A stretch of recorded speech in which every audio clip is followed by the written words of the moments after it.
Brian Rolapp called an emergency meeting to force a signature on his radical new PGA Tour framework. He expected a quick vote. He expected the locker room to fall in line. Instead, the room was empty.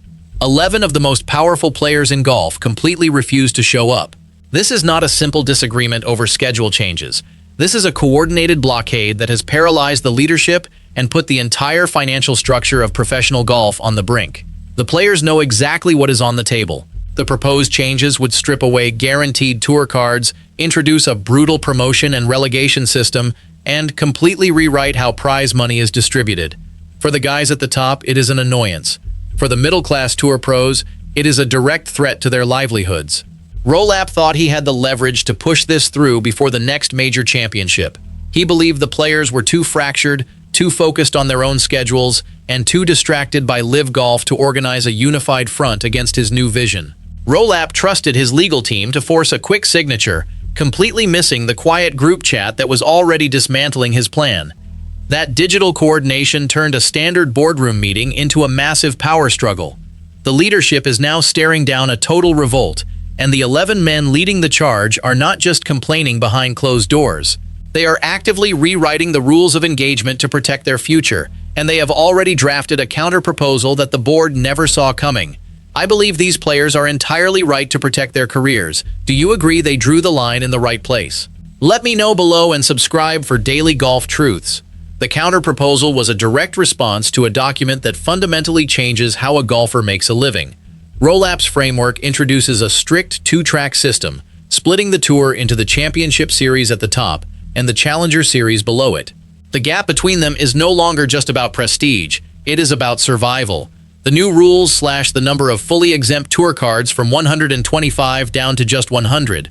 25 competitors who had assured status on Friday are suddenly unemployed on Monday. Real panic sets in when you look at the middle class. For the guys winning on Sunday, losing a few starts is a minor inconvenience. For the average tour professional, it is a financial disaster. These guys rely on those exempt cards to plan their year, secure their sponsorships, and pay their caddies. Brands do not sign competitors who might drop to a lower tier next month. When you introduce a brutal promotion and relegation model, you turn a stable career into a weekly gamble. One bad month, one missed cut, and your entire season collapses.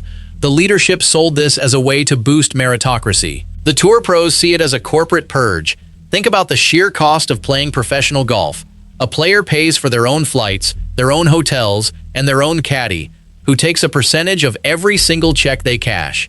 When you are sitting at number 90 in the world, you are barely breaking even. You are surviving on the slim hope of one good week.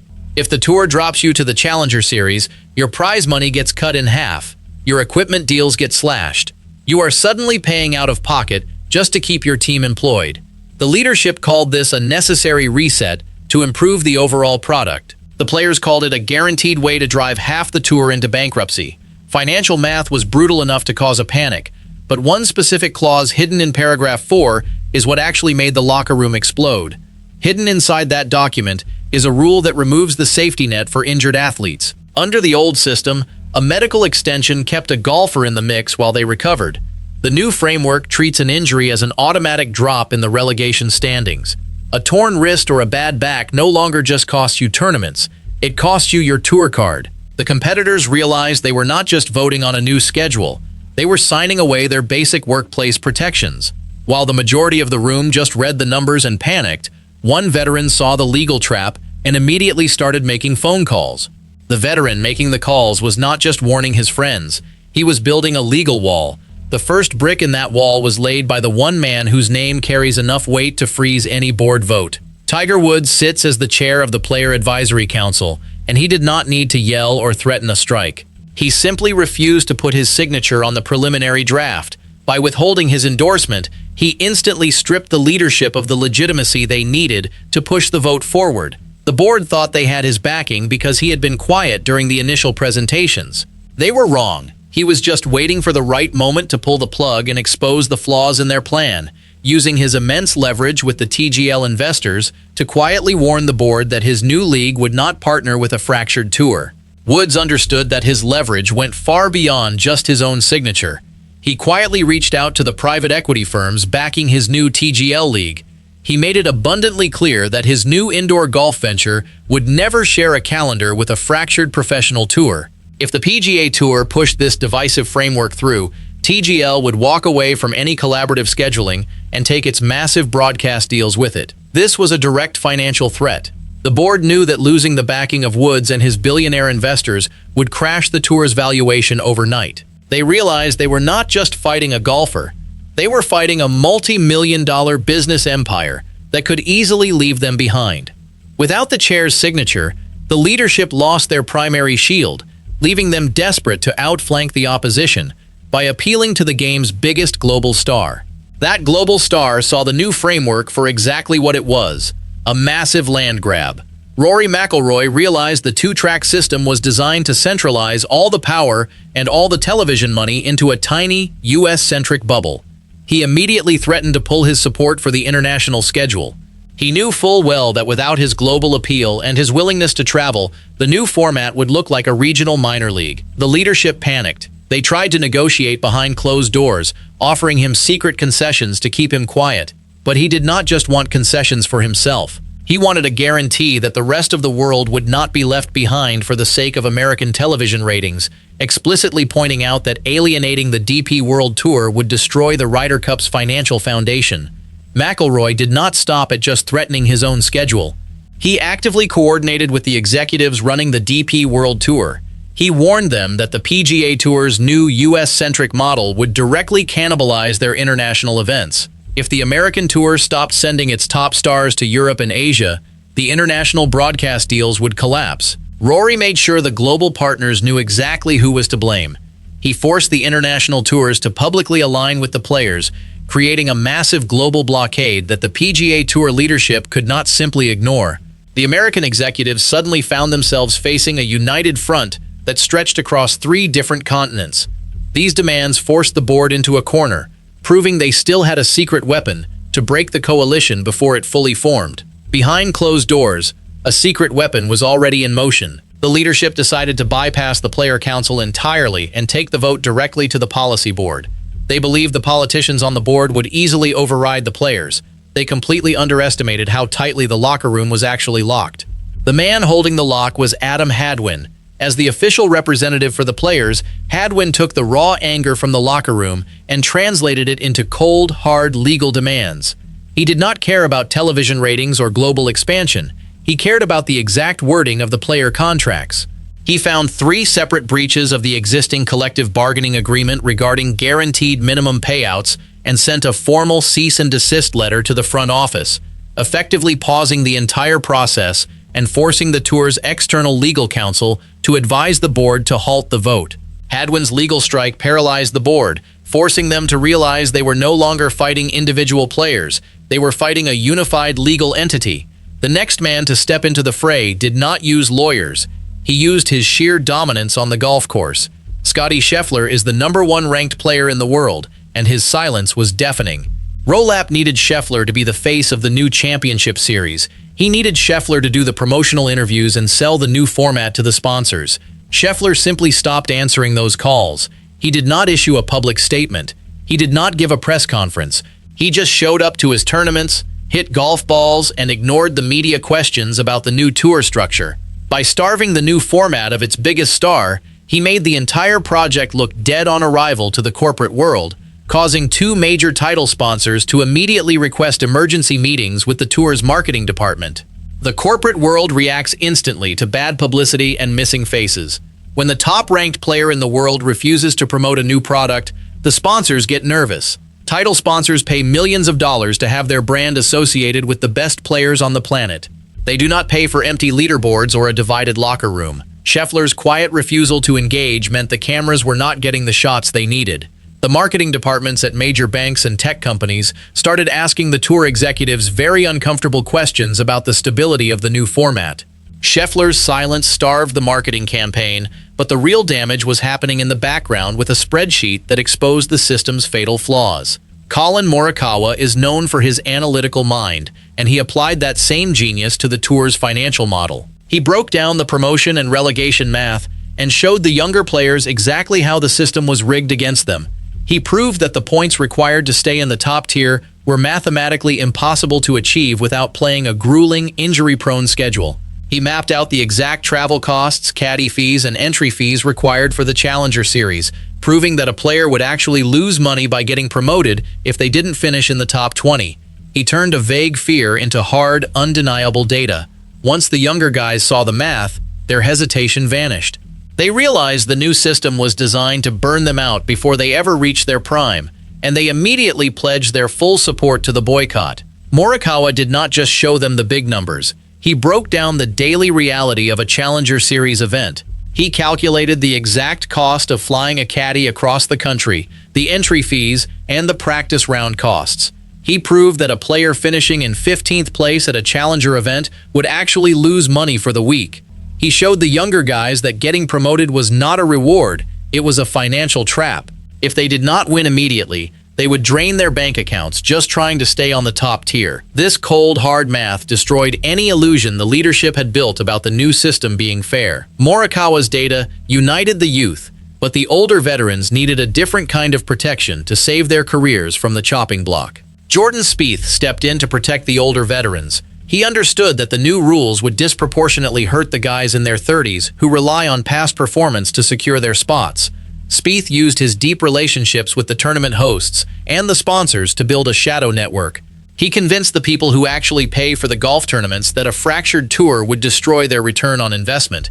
He specifically called the organizers of the Genesis Invitational and the AT&T Pro-Am, warning them that the top players would boycott their events if the new format was pushed through without their consent. When the sponsors started calling the board members to complain about the instability, the leadership realized their financial backers were just as angry as the players. The money men were no longer willing to blindly support the new framework. Sponsors were furious and ready to pull their money, but the final piece of the puzzle required someone to rally the troops directly in the locker room. Justin Thomas became that voice. As a former #1 player and a respected veteran, his words carry massive weight with the mid-tier guys.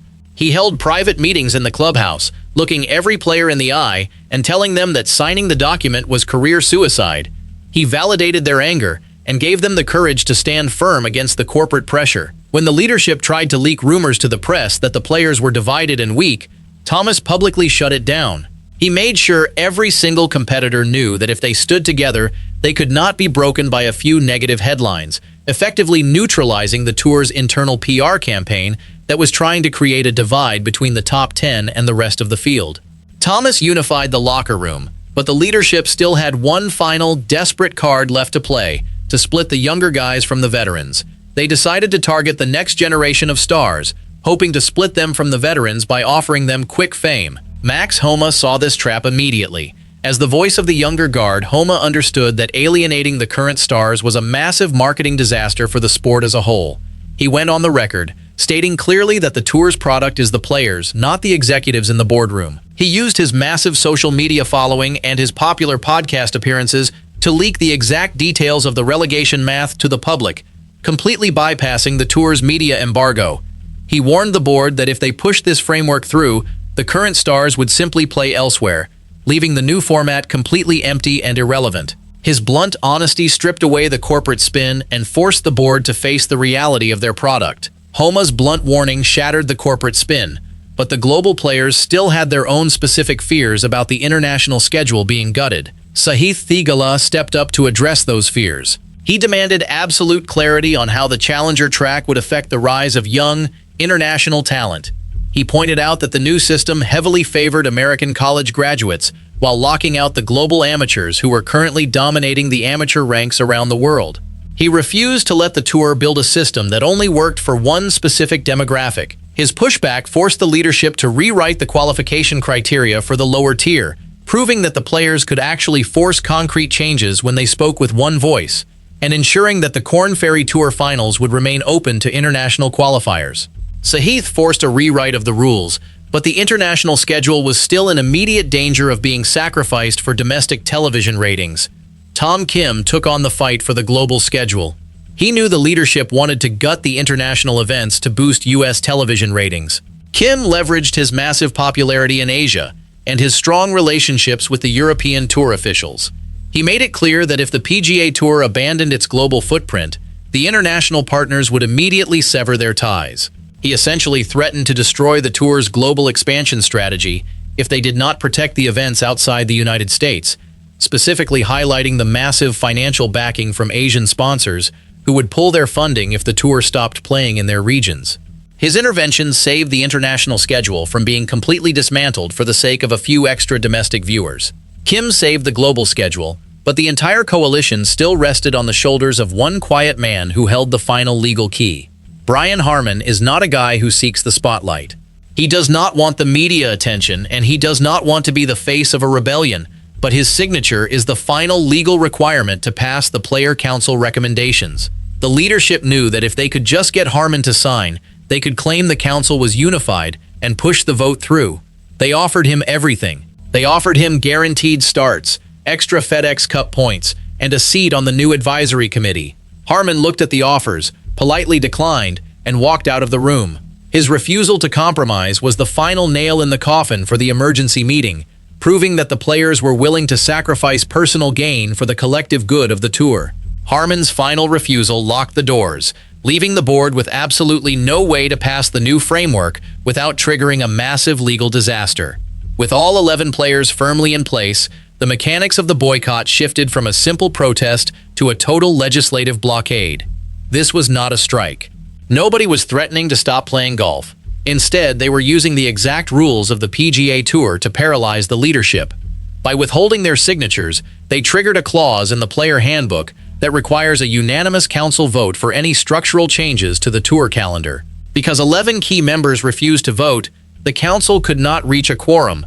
Without a quorum, the board had no legal authority to implement the two-track system. The leadership tried to find a workaround. They looked into invoking an emergency powers clause that would allow the CEO to bypass the player council. But Adam Hadwin had already anticipated this move. He filed a formal grievance with the tour's independent arbitration committee, arguing that invoking emergency powers to change the financial structure of the tour was a direct violation of the existing collective bargaining agreement. The arbitration committee immediately issued a temporary injunction, legally blocking the board from making any changes until a full review was completed, effectively tying the leadership's hands for the entire season. Legal injunctions froze the board's power, but the players knew a temporary freeze was not a permanent victory and prepared their final ultimatum. To turn this pause into a permanent win, the 11 players had to deliver one final, undeniable ultimatum directly to the policy board. They scheduled a private meeting with the independent board members, the very politicians Rolapp thought would easily override the players. Walking into that room, the 11 men did not ask for compromises. They laid out a completely new framework. They demanded the restoration of the 125 exempt cards. They demanded the removal of the automatic relegation clause for injured players. And most importantly, they demanded that any future structural changes require a 2/3 majority vote from the player council, effectively giving the players veto power over the tour's future. This is the exact moment the power dynamic in professional golf permanently shifted, proving the players held all the cards. The board members looked at the demands, they looked at the legal injunction, and they looked at the 11 men who controlled the actual product. The independent board members realized that if they sided with Rolapp, they would face a fractured tour, angry sponsors, and a massive legal battle. If they sided with the players, they could keep the tour running smoothly and protect their own investments. The vote was not even close. The board officially rejected the emergency framework. They accepted the players' counter-proposal. Rolapp's radical two-track system was dead on arrival, killed by the very men he tried to push aside. The aftermath of this emergency meeting has completely rewritten the balance of power on the PGA Tour. Brian Rolapp came in with a massive corporate mandate and a plan to reshape the sport from the top down. He learned a very hard lesson about the reality of professional golf. You can change the logos, you can change the schedule, and you can change the television partners. But you cannot change the sport without the people who actually swing the clubs. The 11 players who walked out of that meeting did not just save their own careers. They protected the middle class of professional golf and ensured that the tour remains a meritocracy based on talent, not a corporate experiment based on television ratings. The players prove that when they unite, they are completely unstoppable. The leadership now knows that any future changes will have to be negotiated, not dictated. The locker room is no longer fractured. It is locked, loaded, and ready for whatever comes next. The era of the front office making unilateral decisions is over. The players have finally taken control of their own destiny, and they are not giving it back. This deadlock proves the players finally hold the real power in golf. Do you think Rolapp will ever be able to force his changes through? Drop your thoughts below.